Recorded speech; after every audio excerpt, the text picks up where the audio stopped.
আসসালামু আলাইকুম, আমন্ত্রণ মাই টিভি সংবাদে। আপনাদের সাথে আছি আমি উম্মে সাবরিনা। দর্শক, শুরুতেই জানাবো সংবাদ শিরোনাম। ৫,৫৬৩ কোটি ৬৭ লাখ টাকার ১০টি প্রকল্প একটি অনুমোদন। বার্ন ইউনিট হচ্ছে চট্টগ্রামে, খুলনায় হবে মেডিকেল কলেজ। ভারতের পররাষ্ট্র সচিবের সঙ্গে পররাষ্ট্রমন্ত্রী ডক্টর হাসান মাহমুদের বৈঠক। সীমান্তে হত্যাকাণ্ড, তিস্তা প্রকল্প সহ নানা বিষয়ে আলোচনা। উপজেলা নির্বাচনে ৩৬.১% ভোট পড়েছে, জানিয়েছে ইসি। নির্বাচন হয়েছে সুন্দর ও নিরপেক্ষ, মন্তব্য স্বরাষ্ট্রমন্ত্রীর। মানুষ ভোট বর্জন করেছে বলছে বিএনপি। চট্টগ্রামের পতেঙ্গায় বিমান বাহিনী প্রশিক্ষণ যুদ্ধ বিমান বিধ্বস্তের ঘটনায় এক পাইলটের মৃত্যু, আহত কো পাইলট চিকিৎসাধীন। চিত্রনায়ক সোহেল চৌধুরী হত্যা মামলায় আজিজ মোহাম্মদ ভাই সহ ৩ জনের যাবজ্জীবন, খালাস ৬। গা বাঁচিয়ে সাক্ষ্য দিয়েছেন সাক্ষীরা, আদালতের পর্যবেক্ষণ।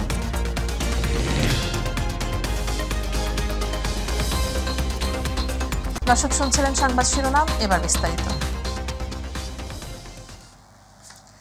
৫,৫৬৩ কোটি ৬৭ লাখ টাকার ১০টি প্রকল্প অনুমোদন দিয়েছে জাতীয় অর্থনৈতিক পরিষদের নির্বাহী কমিটি একনেক। এগুলো বাস্তবায়নে মোট ব্যয় ধরা হয়েছে ৫,৫৬৩ কোটি ৬৭ লাখ টাকা। এর মধ্যে সরকারি তহবিল থেকে ৫,২০০ কোটি টাকা এবং বৈদেশিক ঋণ সহায়তা থেকে ৩৬০ কোটি টাকা। রাজধানী শেরেবাংলা নগরের এনইসি সম্মেলন কক্ষে অনুষ্ঠিত বৈঠকে এ অনুমোদন দেওয়া হয়। এতে সভাপতিত্ব করেন প্রধানমন্ত্রী ও একনেক চেয়ারপারসন শেখ হাসিনা। বৈঠক শেষে সাংবাদিকদের ব্রিফিং করেন পরিকল্পনা মন্ত্রী আব্দুস সালাম। বলেন, ঢাকার বাইরে বার্ন ইউনিট হচ্ছে চট্টগ্রামে, আর একটি হচ্ছে খুলনা মেডিকেল কলেজে। এ দুটি প্রকল্প হলে দেশের মানুষের অনেক উপকার হবে।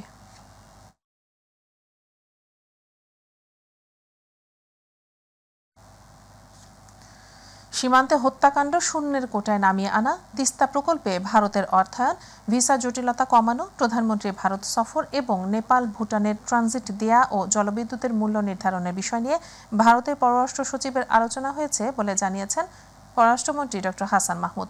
সকালে হাসান মাহমুদের সঙ্গে বৈঠক হয় বাংলাদেশ সফররত ভারতের পররাষ্ট্র সচিব বিনয় কোয়াত্রার। এরপর বৈঠকের বিষয়ে সাংবাদিকদের জানান পররাষ্ট্রমন্ত্রী। বলেন, সীমান্তে ভারী অস্ত্র ব্যবহার না করে নন লিথাল অস্ত্রের ব্যবহার বাড়ানো নিয়েও আলোচনা হয়েছে। এছাড়া নেপাল ও ভুটানকে ট্রানজিট দেয়া এবং জলবিদ্যুৎ আমদানির মূল্য নির্ধারণের মতো বিষয় নিয়েও আলোচনা হয়েছে বলে জানান হাসান মাহমুদ। দিল্লি তো আমাদের কাছে, বেজিং একটু দূরে। মাননীয় প্রধানমন্ত্রী অনেক আগে থেকেই ভারত সফরের কথা রয়েছে, কিন্তু তাদের সেখানে যেহেতু ইলেকশন, সেই ইলেকশন শেষ না হওয়া পর্যন্ত তো কখন সফর হবে সেটি নির্ধারণ করা যাচ্ছে না। প্রথম ধাপের উপজেলা নির্বাচনে মোট ৩৬.১% ভোট পড়েছে, যার মধ্যে জয়পুরহাটের ক্ষেতলালে সর্বোচ্চ ৭৩.১৬% এবং মিরেসরাই সহ কয়েকটি উপজেলায় সর্বনিম্ন ১৭% ভোট পড়েছে। দুপুরে নির্বাচন কমিশন ভবনে সাংবাদিকদের ইসি আলমগীর জানান, ১৩৯টি আসনে নির্বাচন অনুষ্ঠিত হয়েছে। এর মধ্যে ৩৭টি তুচ্ছ ঘটনা বড়ভাবে দেখার কোনো সুযোগ নেই। তবে বড় একটি রাজনৈতিক দল অংশগ্রহণ না করা, হাওর এলাকায় ধান কাটা এবং বিভিন্ন স্থানে বৃষ্টি পড়া সহ নানা কারণে ভোটার উপস্থিতি কম হয়েছে বলেও জানান ইসি আলমগীর। নির্বাচনটি শান্তিপূর্ণভাবে হয়েছে বলবো এবং সুষ্ঠুভাবে হয়েছে। এই জন্য বলবো যে যেখানেই আমাদের জাল ভোট দেওয়ার চেষ্টা দু একজন করেছে, তাদেরকে আপনারা দেখেছেন যে আইনের আওতায় নিয়ে আসা হয়েছে, সেই ভোট বাতিল করা হয়েছে। ধান কাটার মৌসুম আছে কিছুটা, বিশেষ করে হাওড়া এলাকায় এবং দ্বীপাঞ্চলগুলোতে যেখানে বড় ধানের চাষ হয়, সেই সমস্ত এলাকায় কিন্তু এটা সঠিক যে আমরা আমাদের যারা জেলা প্রশাসক, আমাদের যারা নির্বাচন পুলিশ সুপার বা আমাদের নির্বাচন কর্মকর্তা, তারা আগেই এটা বলেছিলেন আমাদের যে স্যার এই এলাকায় ভোটার টার্ন আপ কম হতে পারে, কারণ এই এলাকায় ধান কাটা চলছে। সারা দেশে উপজেলা পরিষদ নির্বাচন সুন্দর ও নিরপেক্ষ হয়েছে বলে দাবি করেছেন স্বরাষ্ট্রমন্ত্রী আসাদুজ্জামান খান কামাল। বিকেলে সাভারের জাহাঙ্গীরনগর বিশ্ববিদ্যালয়ে ২০২২-২৩ শিক্ষাবর্ষের প্রবেশিকা অনুষ্ঠানে যোগ দিয়ে সাংবাদিকদের সাথে আলাপকালে তিনি কথা বলেন। এ সময় তিনি আরও বলেন, উপজেলা নির্বাচনে প্রশাসন সারা বাংলাদেশে নিরপেক্ষ ভূমিকা পালন করেছে, তাই ভোটাররা তাদের পছন্দের প্রার্থীদের ভোট দিতে পেরেছেন। সরকার কোনো হস্তক্ষেপ কামনা করেনি, তাই কোথাও কোনো ধরনের অনাকাঙ্ক্ষিত ঘটনা ঘটেনি।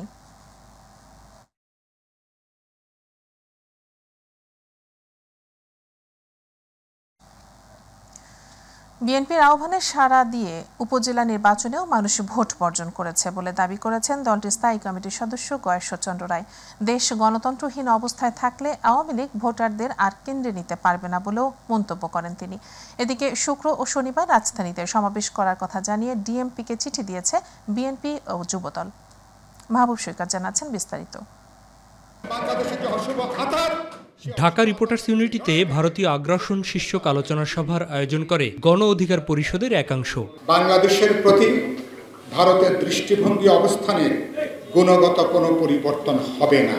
গত 16-17 বছরে বিরোধী দলের সবচেয়ে গুরুত্বপূর্ণ আন্দোলন হলো ভারত পণ্য বর্জনের আন্দোলন। প্রধান অতিথির বক্তব্যে বিএনপির স্থায়ী কমিটির সদস্য গয়েশ্বরচন্দ্র রায় অভিযোগ করেন, ভারতের মদদে আওয়ামী লীগ ক্ষমতা জবরদখল করে আছে বলেই সীমান্ত হত্যার প্রতিবাদ করারও সাহস পাচ্ছে না সরকার। ভারত প্রতি ওদের আর কোনো সম্ভব নাই। অর্থাৎ এটা সবচেয়ে নিকৃষ্ট পণ্য ভারতের এই বর্তমান সরকার এবং আমি এই পণ্যটা যদি সঠিকভাবে বর্জন করতে পারি, বাকি পণ্যগুলি কিন্তু এমনি চলে যাবে। বর্ডার এই কারণে সীমান্ত হত্যা বাড়ছে। উপজেলা নির্বাচনে কমিশন ভোটার উপস্থিতি প্রকৃত সংখ্যার চেয়ে বাড়িয়ে দেখিয়েছে অভিযোগ করে ভোটাররা এই নির্বাচনও বর্জন করেছে বলে মন্তব্য করেন তিনি। ওরা নিজেদের ভোটারদেরই কেন্দ্রে নিতে পারে, অর্থাৎ আমাকে জানাবো তাদেরকে কেন্দ্রে নিতে পারে না। ভোটাররা একেবারে জন্মের মতো আত্মত্যাগ করছে, ভোট জিনিস নাই এবং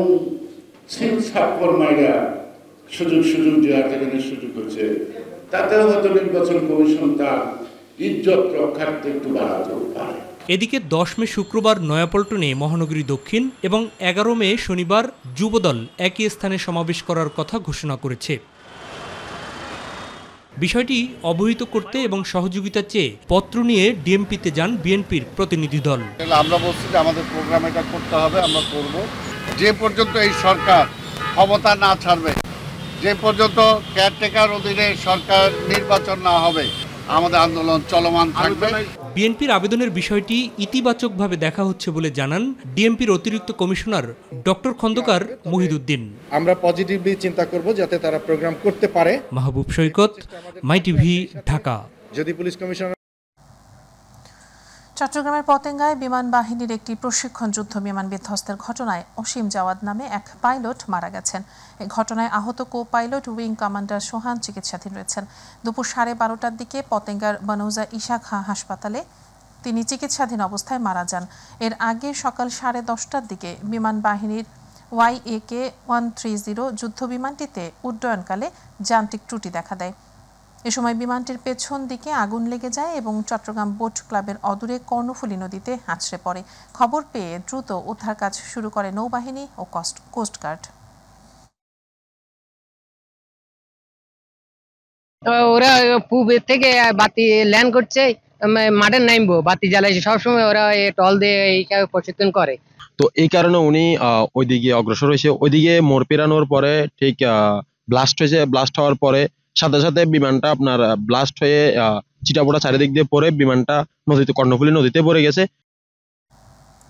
অবশেষে দীর্ঘ 2 যুগ পর চিত্রনায়ক সোহেল চৌধুরী হত্যা মামলার রায় ঘোষণা করেছেন ঢাকা দ্রুত বিচার ট্রাইব্যুনাল আদালত। রায়ে বাংলাদেশে 25 বছর আগে খুন হওয়া চিত্রনায়ক সোহেল চৌধুরী হত্যা মামলায় 3 আসামিকে যাবজ্জীবন কারাদণ্ড দেন বিচারক অরুণাভ চক্রবর্তী। খালাস দেওয়া হয় 6 জনকে। আদালত তার পর্যবেক্ষণে বলেছেন, মামলার কেস ডকেট গায়েব করা হয়েছে আর রাষ্ট্রপক্ষের সাক্ষীরা নিজেদের গা বাঁচিয়ে সাক্ষ্য দিয়েছেন। জাহিদ আহমেদ বাবু রিপোর্ট। সোনালী যুগের কয়েকজনের মধ্যে সুদর্শন এবং প্রতিভাবান নায়কদের যিনি ছিলেন অন্যতম, তিনি 90 দশকের জনপ্রিয় চিত্রনায়ক সোহেল চৌধুরী। 1998 সালের 18 ডিসেম্বর রাজধানীর বনানী ট্রাম্পস ক্লাবের নিচে হত্যা করা হয় তাকে।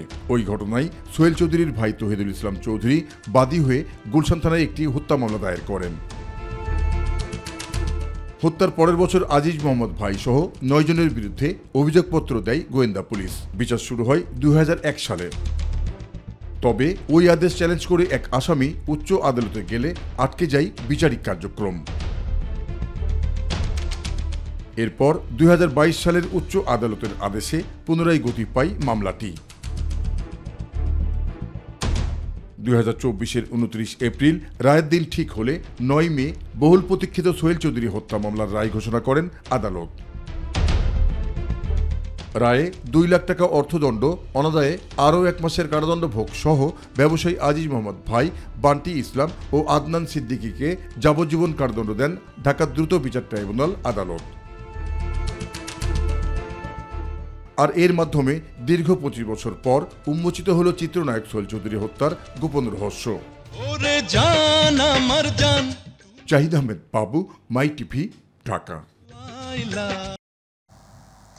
মশক নিধনে সিটি কর্পোরেশন সহ স্থানীয় কর্তৃপক্ষগুলোর ব্যর্থতা এবং জলবায়ু পরিবর্তনের সাথে সাথে দেশে গেল কয়েক বছরে বেড়েছে ডেঙ্গুর প্রকোপ।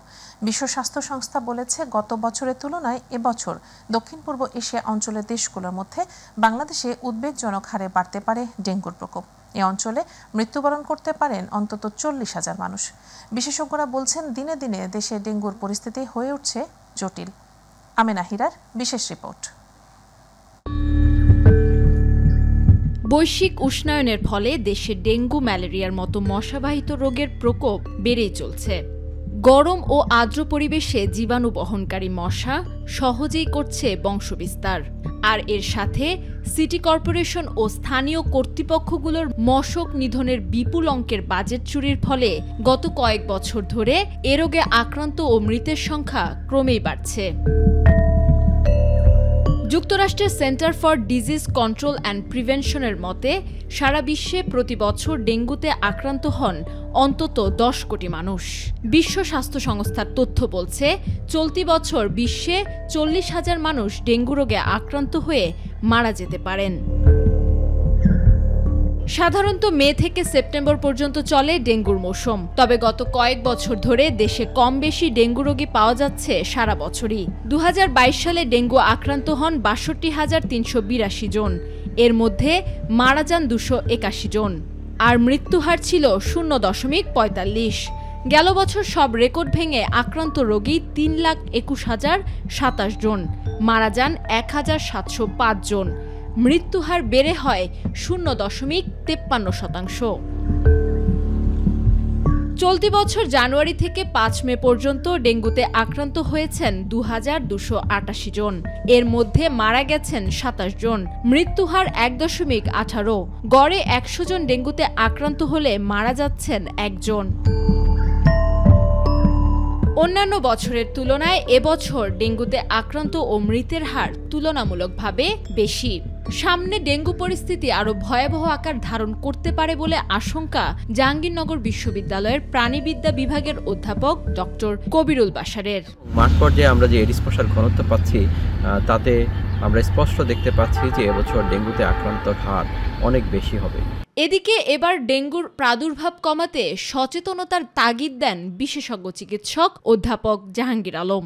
এখন একটা বাচ্চা যদি ডেন 1 দিয়া গত বছর হয়, এই বছর যদি তাকে ডেন 2 দিয়া হয়, তাহলে কিন্তু তার ভয়াবহতাটা খুব বেশি হবে। ডেঙ্গু রোগের লক্ষণ থাকলে বিলম্ব না করে হাসপাতালে যাবার পরামর্শ দেন বিশেষজ্ঞ চিকিৎসকরা। মাস পপুলেশনকে অ্যাওয়ারনেস বৃদ্ধি করতে পারবে, মিডিয়া অ্যাওয়ারনেস বৃদ্ধি করতে পারবে। এবছর ডেঙ্গুর ধরন ডেন 2 ও ডেন 4-এ আক্রান্ত হওয়ার সম্ভাবনা সবচেয়ে বেশি। বিশ্ব স্বাস্থ্য সংস্থা বলছে, এবার ডেঙ্গুতে আক্রান্ত হয়ে মারা যেতে পারে 40,000-এর বেশি মানুষ।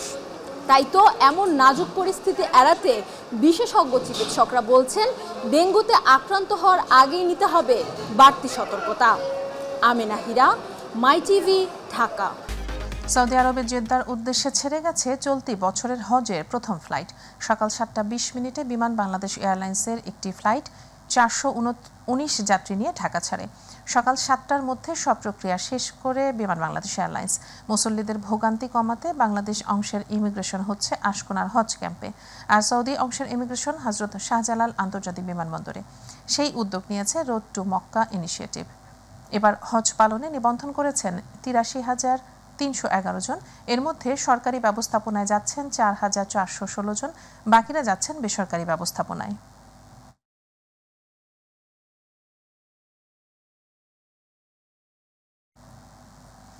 নির্বাচন কমিশনের সার্ভার ব্যবহার করে অর্থের বিনিময়ে জাতীয় পরিচয়পত্র, জন্ম সনদ ও টিকা সনদ সহ সরকারি অন্যান্য সনদ অবৈধভাবে সরবরাহ করা চক্রের 2 সদস্যকে গ্রেপ্তার করেছে মহানগর গোয়েন্দা পুলিশ। দুপুরে ডিএমপি মিডিয়া সেন্টারে সংবাদ সম্মেলনে এ বিষয়ে বিস্তারিত তুলে ধরেন সিটিটিসি প্রধান মোহাম্মদ আসাদুজ্জামান। তিনি জানান, নির্বাচন কমিশনের কিছু অসাধু কর্মচারীর সহায়তায় এমন জঘন্য কর্মকাণ্ড চালিয়েছে চক্রটি, আর এর মাধ্যমে হাতিয়ে নিয়েছে কোটি টাকা। সামাজিক যোগাযোগ মাধ্যম ফেসবুক ও হোয়াটসঅ্যাপের মাধ্যমে প্রচারণা চালাতো চক্রটি। সার্ভারে বা সকল পিসিতে বা সকল নেটওয়ার্কে আমরা যে ওপেন নেটওয়ার্ক চালাই ইন্টারনেট, সেই ইন্টারনেটে কিন্তু এটা চলবে না। সেটার জন্য দরকার ইন্টারনেট, নির্বাচন কমিশনের যে নিজস্ব ইন্টারনেট সার্ভিস তার মাধ্যমে। এবং এই কারণে প্রত্যেক দিন সকালে তাকে এটা লগ ইন করতে হয়। লগ ইন করার সাথে সাথে সে তার কাছে একটা ওটিপি যায়। এই ওটিপিটা কিনতে হতো 3000 টাকার বিনিময়ে। অবৈধ ট্রানজ্যাকশনের জন্য ফেক অ্যাকাউন্ট ওপেন করে। সোশ্যাল মিডিয়ায় জনতরদীদের আকৃষ্ট করতেই আবেগমাখা বক্তব্য দিত মিল্টন, যা পুঁজি করেই লাখ লাখ টাকা হাতিয়ে নিয়েছে সে। রিমান্ডে এসব অপপ্রচারের কথা অকপটে স্বীকার করেছে মিল্টন সমাদ্দার। দুপুরে গোয়েন্দা কার্যালয়ে সংবাদ সম্মেলনে এসব কথা জানান গোয়েন্দা পুলিশ প্রধান হারুন রশিদ। মাদকাসক্ত হয়ে মিল্টন অসুস্থ লোকদের যে পাশবিক নির্যাতন করত তা অত্যন্ত দুঃখজনক উল্লেখ করে তিনি জানান, কাদের ছত্রছায়ায় সে এসব করত তা খতিয়ে দেখা হচ্ছে। সামাজিক মাধ্যমে 900 লোকের জানাজা করার কথা জানালেও রিমান্ডে তা নিছকই মিথ্যা প্রচারণা ছিল বলে জানিয়েছে মিল্টন। 135 জনের কথা স্বীকার করলে তারও কোনো উপযুক্ত প্রমাণ দেখাতে পারেনি সে। অধিকতর জিজ্ঞাসাবাদের জন্য প্রয়োজনে আবারও তাকে রিমান্ডে আনা হবে বলেও জানান গোয়েন্দা পুলিশ প্রধান।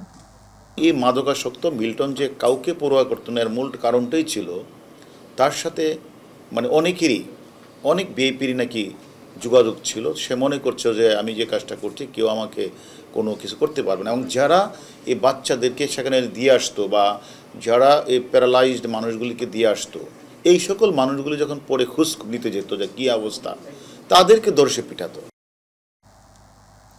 এবার পাবলিক ভিউ। সাম্প্রতিক সময়ে সমাজ সেবার নামে প্রতারণা করায় গ্রেফতার হওয়া মিল্টন সমাদ্দারের সাতকাহন এখন টক অব দ্য কান্ট্রি। তার প্রতারণা বা অবিশ্বাস্য কর্মকাণ্ড শুনলে রীতিমতো শরীর শিউরে উঠবে। আর এ নিয়ে কি অভিমত সাধারণ মানুষের, তাই তুলে ধরছেন আবু সাইদ অপু।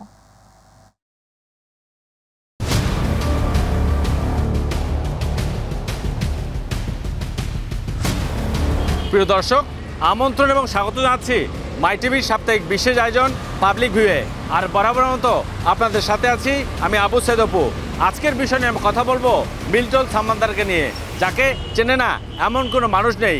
কি বলছেন মিল্টন সামাদ্দারকে নিয়ে? তবে তার আগে দেখে আসা যাক ছোট্ট একটি প্রতিবেদন, তাহলেই অনুধাবন করা সম্ভব নগরবাসীর প্রত্যাশা আসলে কি।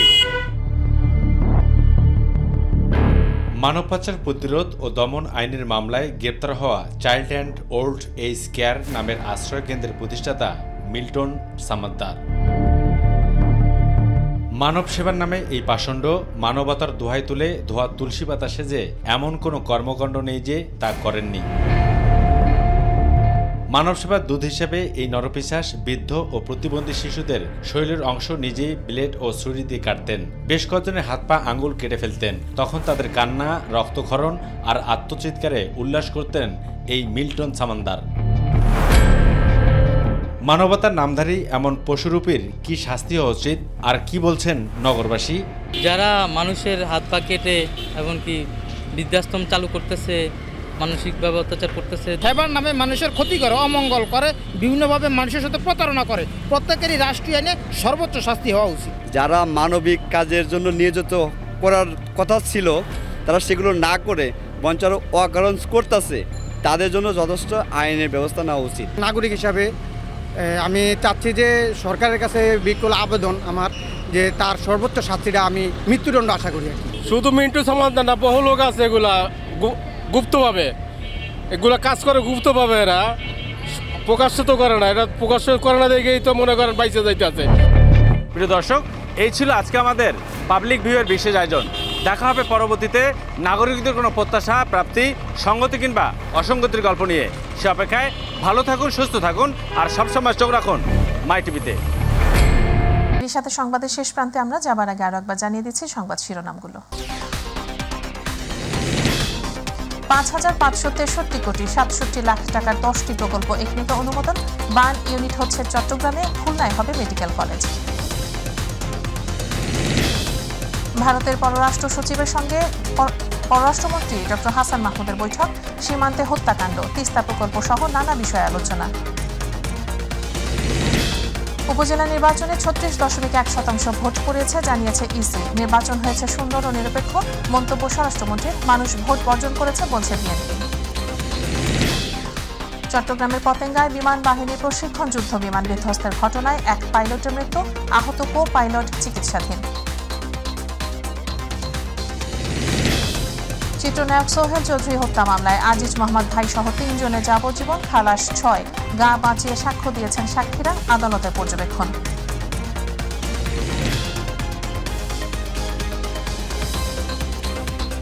দর্শক, এই ছিল এখনকার সংবাদে। পরের সংবাদ দেখার আমন্ত্রণ। আল্লাহ হাফিজ।